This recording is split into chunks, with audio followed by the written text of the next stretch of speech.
நம்ம ஹோட்டல்ல சிஐடி ஆபீசர்கள் கண்காணிக்கிறதால நம்முடைய பிசினஸ் சம்பந்தப்பட்ட ஆதாரத்தை இங்க கொண்டாட வேண்டாம். Next Friday night 9 o'clock north வெஸ்ட்ல இருக்கிற ஹோட்டல் எலிசபெத் ரிசப்ஷன்ல என் ஆளுங்க ஆண் பெண் ஜோடியா 2 பேர் வருவாங்க. அவங்க உங்ககிட்ட ஒரு கோட் வேர்ட் சொல்லுவாங்க. அது என்ன தெரியுமா? ராணி ஃபாதர் கோஸ் டு கேப்ரே அப்படின்னு சொல்லுவாங்க. அப்படி சொன்னதும் உங்ககிட்ட இருக்கிற பகடக்காய அவங்க கிட்ட கொடுத்துடணும். Be careful. நீ ஒன்னும் வளர எழுதி வைக்காத, எல்லாத்தையும் நான் பாத்துக்கிறேன்னு சும்மா இருக்கு.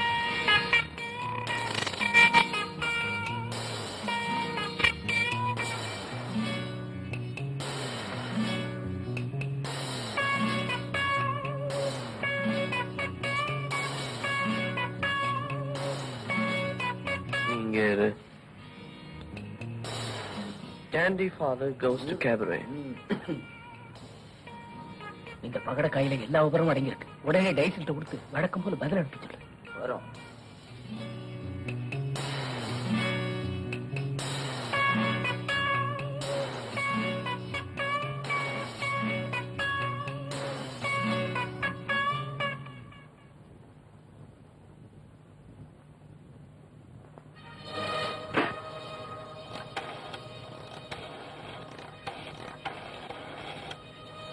யாரு?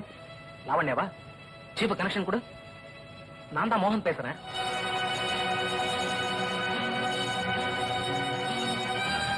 வர்ற வழியில கார் பஞ்சர் ஆகி போச்சு. இப்பதான் வந்து சேர்ந்தேன். கல்கத்தாவில் அந்த ஆதாரத்தோட வந்த பரத்தொண்டி ஆட்கள் யாரையும் காணும்.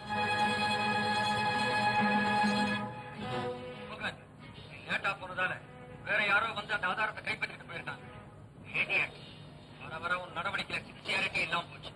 நீங்க பறிகொடுத்திருக்கிற பொருள் என்ன தெரியுமா? இந்த வருஷம் பூராவுக்குமான பிசினஸ் டீடைல் அது அடங்கி இருக்கு. அது கண்டிப்பா கிடைச்சாகணும். பட் ஒன் திங், எடுத்தவன் அத்தனை சுலபமா அதை கண்டுபிடிக்க முடியாது. அதுக்கு முன்னாடி நாம அதை கைப்பற்றி ஆகணும். அது இப்படி கண்டுபிடிப்பியோ எனக்கு தெரியாது. அது என் கைக்கு வந்தாகணும். Well done Lavanya. பாத்தீங்களா, அவனே நம்மளால கண்டுபிடிக்க முடியாதுன்னு சொல்றானே. இப்ப எப்படி இது கண்டுபிடிக்கிறது? ஆமா, இதெல்லாம் தெரிஞ்சுக்கிட்டு நீ என்ன செய்ய போற? இனிமே தாண்டா நம்ம புத்திசாலித்தனத்துக்கே வேலை. அவங்களுக்கு ரொம்ப தேவையான மைக்ரோ பிலிம் நம்ம கிட்ட இருக்கு. அது அவங்களுக்கு கிடைக்கிற வரைக்கும் நம்ம படம் எடுத்துக்கிட்டே இருப்பாங்க. எல்லாருக்குமே ஆபத்தாச்சே. அதான் இல்ல, அவங்களுக்கு தேவையான ஒரு முக்கியமான பொருள் நம்ம கிட்ட இருக்கு. அது அவங்களுக்கு கிடைக்கிற வரைக்கும் நமக்கு எந்த விதமான ஆபத்தும் இல்ல. கொஞ்சம் கஷ்டம் கொடுப்பாங்க, பயமுறுத்துவாங்க, தவிர கொல்ல மாட்டாங்க. ஆக இந்த சமயத்துக்குள்ள நம்ம அம்மாவை கொண்டது யாருங்கிறத நம்ம கண்டுபிடிக்கணும். புரியுதா? அதாவது இந்த மைக்ரோ பிலிம் நம்ம கிட்ட இருக்கிற வரைக்கும் நமக்கு எந்த வித ஆபத்தும் தர மாட்டாங்க. அப்படி ஆபத்து தந்தாலும் நாம அதை வந்து இப்ப நான் சொன்னதே தான் நீயும் சொல்லிட்டு இருக்க. புரிஞ்சதுன்னு ஒரே வார்த்தையில சொன்னா முடிஞ்சது இல்ல? புரியலையே. என்னது பெல்ல அடிச்சுக்கிட்டே இருக்குது, ஆளை காணும். எங்க போய் தொலைஞ்சான்? இந்த கால் கட்டு போடாத வரைக்கும் ஒரு பய வீட்டுல ஒழுங்கா தங்கவே மாட்டானுங்களே. அதுவும் இவன் காதல் இளவரசன். தெரு தெருவா பவனி வருவானே. அல்லோ அல்லோ அல்லோ வாடா. டெலிபோன்ல பேசிட்டு இருந்தியா? ஆமா. யாருக்கிட்ட? உங்ககிட்ட தான் பேசிக்கிட்டு இருந்தேன். நான் தான் இங்க நிக்கிறேனே. அந்த பக்கம் யாரும் இல்ல, அதனால எனக்கு நானே பேசிக்கிட்டு இருந்தேன். உனக்கு நீயே பேசிக்கிற அளவுக்கு என்ன கவலை? தலையவே காணுமேடா. அதாவது நீ தலையங்க எழுதி கொடுக்கலையா, அதனால அந்த ஃபர்ஸ்ட் ஃபாரம் பிரிண்டாகாம அப்படியே நிக்குது. அதுக்கு தான் மேட்டர் இருக்க. மேட்டர் இருக்கா? எங்க சொல்லி எழுதிக்கிறேன். அதை எழுத முடியாது, பாக்கணும். பாக்கணுமா? மைக்ரோ பிலிமே கண்டுபிடிச்சிட்டே. பரவாயில்ல, கட்டிக்கார புள்ள கண்டுபிடிச்சிட்ட. சரி, இப்ப இதுக்கு விலை என்ன இருக்கு சொல்லு பாக்க. என்ன இது மைக்ரோ பிலிமா இருக்கிறதுனால ஒரு 20-25 ரூபாய் தாளம். உங்கையில இருக்கிறதுனால கொஞ்சம் மதிப்பு அதிகமா போட்டா 50 ரூபாய்க்கு மேல தாளாது. ஏமாந்து வாங்கிடாத. எனக்கு தெரிஞ்ச வரைக்கும் இதோட விலை 50 லட்சம் ரூபாய் தரும். இத்தினோண்டு இருக்குது, 50 லட்சமா? இதுல என்ன இருக்குன்னு தெரியல. இதுல இருக்கிறத கண்டுபிடிக்கணும்னா ஆனந்த விகடன், தினமணி கதிர் ஆபீஸ், இந்த மாதிரி இடங்களுக்கு தான் போகணும். ஆபீஸுக்கு எல்லாம் அப்புறம் போலாம். வருமானம் இருந்து என்ன வருது சொல்லு.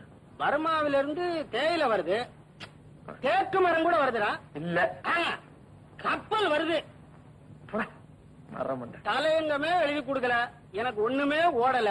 கஞ்சா அடிச்ச மாதிரி கும்முன்னு இருக்குதுடா. Right right.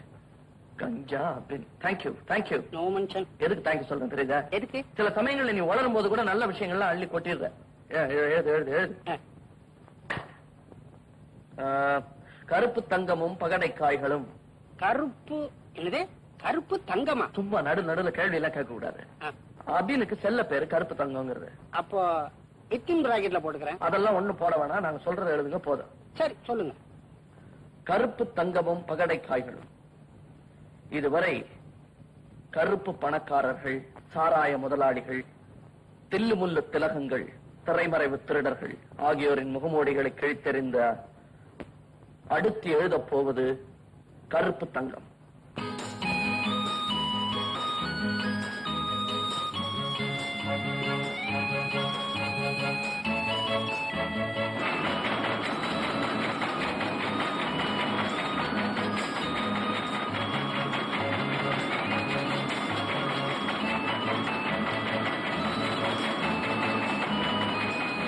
சமூக விரோத சக்தி ஒன்று வரிப்புலியாக உருமாறி இருக்கிறது. அது பசுத்தோலை போர்த்திக் கொண்டு சட்டம் நீதி என்ற வெள்ளாடுகளை வேட்டையாடத் தொடங்கி இருக்கிறது. இந்த புலியின் இருப்பிடம் எது? பாவம் அந்த புலி. இறுதி வரை தங்கத்தாலான அந்த 30 முயல்களை அடைய போவதும் இல்லை, அதுக்கு தெரிய போவதும் இல்லை. காரணம், அந்த புலி அடக்க பொறுப்பிருக்கும் ரிங் மாஸ்டர் ஆனந்த் ஏமாழியும் இல்லை. நீங்க தவறவிட்ட அந்த மைக்ரோ பிலிம் இந்த பத்திரிகைக்காரன் கையில தான் கிடைச்சிருக்கு. இதுல இருக்கிற கோடுபடி தெரியாம எல்லாம் தெரிஞ்சவன் மாதிரி உளறி இருக்கான். மோகன், எஸ், அவன் யாருன்னு ட்ரேஸ் பண்ணுங்க.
ஆனந்த், மரியாதையா எடு ஆதார். ஆதாரத்தை மடியில கட்டிக்கிட்டே அலைய முடியும்?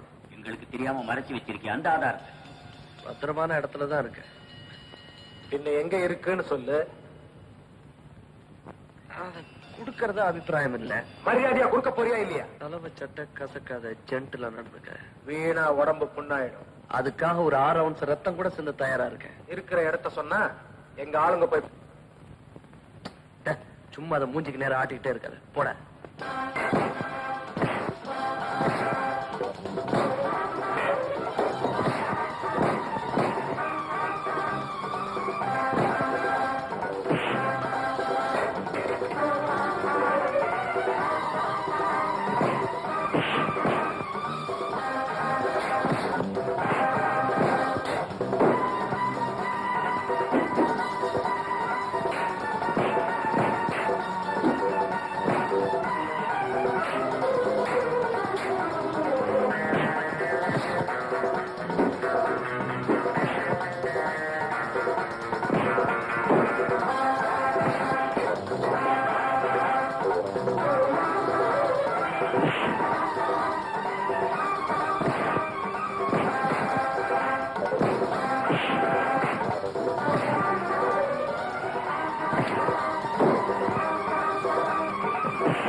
அக்கா மௌனம் வருதுமா.